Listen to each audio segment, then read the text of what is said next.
আসসালামু আলাইকুম, আশা করি সবাই ভালো আছেন। আজকে আপনাদের সামনে খুব গুরুত্বপূর্ণ একটা তথ্য নিয়ে আসলাম, সেটা শিক্ষা প্রতিষ্ঠানের ক্ষেত্রে। যে নবম শ্রেণীতে বিগত সাবেক প্রধানমন্ত্রী শেখ হাসিনা ঘোষণা করেছিলেন যে 2026 সালে কোনো এসএসসি পরীক্ষা থাকবে না।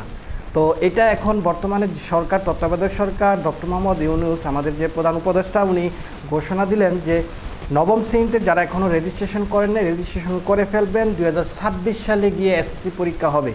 অর্থাৎ যারা এখন নবম শ্রেণীতে আসো, তোমরা যদি এরকম প্রজ্ঞাপন আসে, যার যার বোর্ডে আসবে, অবশ্যই আসবে, সেই আসার পর থেকেই তোমরা রেজিস্ট্রেশনটা কাজ সেরে ফেলবা এবং তোমাদের 26 সালে তোমাদের কিন্তু এসএসসি পরীক্ষা হবে।